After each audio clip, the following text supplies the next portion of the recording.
Russia Ukraine యుద్ధానికి ముగింపు పలికేందుకు అడుగులు ముందుకు పడుతున్నాయి. ఇందుకోసం అమెరికా, రష్యా దేశాలకు చెందిన అధికారులు సౌదీ అరేబియాలో సమావేశం కాబోతున్నట్టుగా తెలుస్తోంది. అయితే ఈ చర్చలకు జెలెన్స్కీకి మాత్రం ఆహ్వానం అందకపోవడం విశేషం. అమెరికా అధ్యక్షునిగా బాధ్యతలు స్వీకరించిన ట్రంప్ మొదటి నుంచి తాను రష్యా యుక్రెయిన్ వార్కు ముగింపు పలుకుతానని చెబుతూ వచ్చారు. అయితే ఆ దిశగా పావులు కదుపుతున్న ట్రంప్ ముందు మిత్ర దేశాలతో సంప్రదింపులు జరుపుతూ వ్యూహాత్మకంగా వ్యవహరిస్తున్నారు.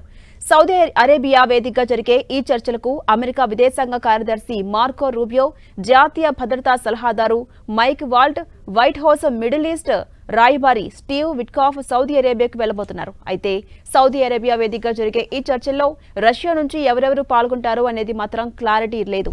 అధికారం చేపట్టిన తర్వాత అమెరికా అధ్యక్షుడు ట్రంప్, రష్యా అధ్యక్షుడు పుతిన్, యుక్రెయిన్ అధ్యక్షుడు జెలెన్స్కీలకు వేరువేరుగా ఫోన్ ద్వారా కాంటాక్ట్ అయ్యారు.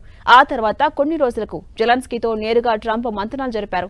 రష్యా యుక్రెయిన్ వార్ స్టార్ట్ నుంచి అమెరికా యుక్రెయిన్ కు సపోర్ట్ గా నిలుస్తూ వస్తోంది. అందులో భాగంగానే ఈ యుద్ధానికి ముగింపు పలికేందుకు ట్రంప్ సౌదీ అరేబియాలో చర్చలు మొదలుపెట్టారు. ఈ చర్చలతో అయినా రష్యా యుక్రెయిన్ యుద్ధానికి ఫుల్ స్టాప్ పడుతుందో లేదో చూడాలి.